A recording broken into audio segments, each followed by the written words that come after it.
Welcome to the Gold Report. One set of facts, true today, true tomorrow.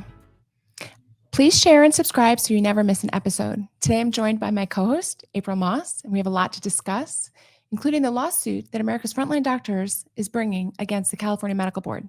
Very interesting First Amendment case. Now, Dr. Gold, I know that you're no stranger to witch hunts. Please explain the case against the California Medical Board. Yes. So I have really been attacked by various levels of the government. The latest round is a battle that I'm having with the California Medical Board. So let me start somewhat at the beginning. I have been licensed as a physician and surgeon in California since, I guess it's about 20, 25 years. It's been a long time.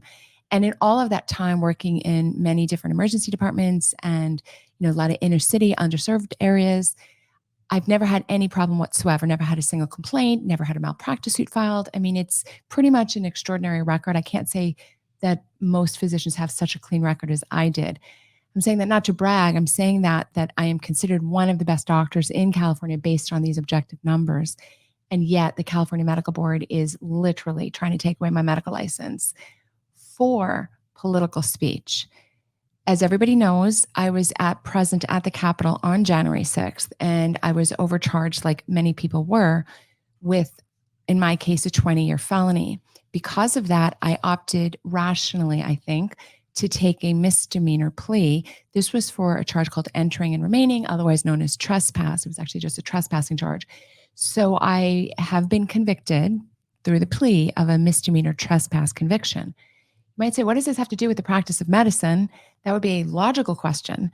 The California Medical Board is trying to make the case that a misdemeanor trespass is somehow substantially related to the practice of medicine, which on its face is ludicrous. And if you don't want to just use common sense to say it's ludicrous, we've done research, we've done a deep dive into the California Medical Board, and in its 147-year history, they've never gone after any licensee for a misdemeanor trespass. It's very, very rare to go after anyone who has a misdemeanor conviction.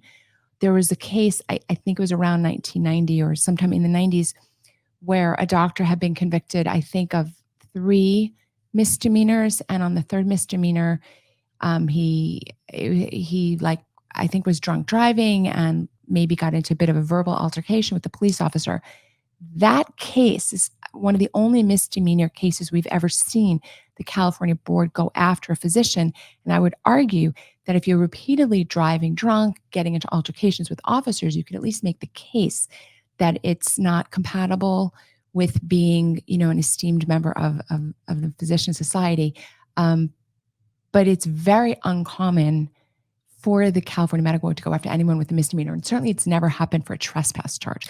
So we know what this is about. Yeah, absolutely. And if you could put it into context for people too, what are the types of things that would put somebody under scrutiny from the medical board? Right.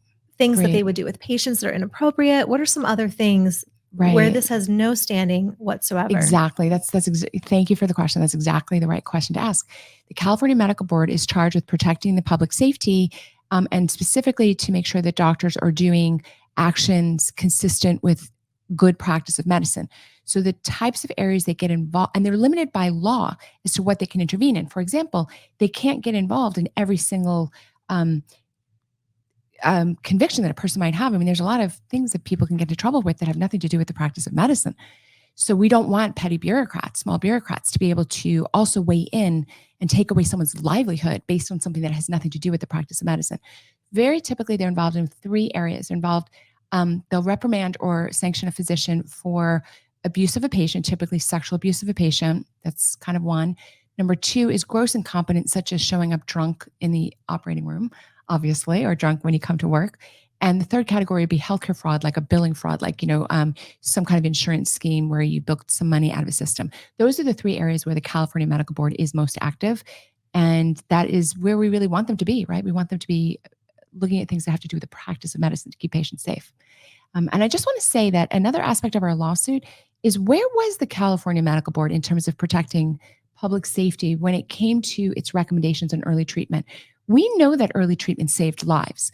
Why was the California Medical Board, which is tasked with, improving the public health by, various ways, why were they against early treatment for patients.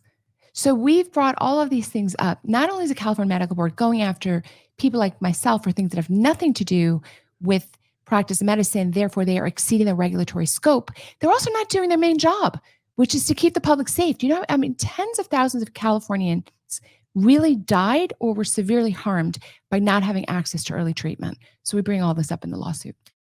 To watch today's full episode, visit thegoldreport.com.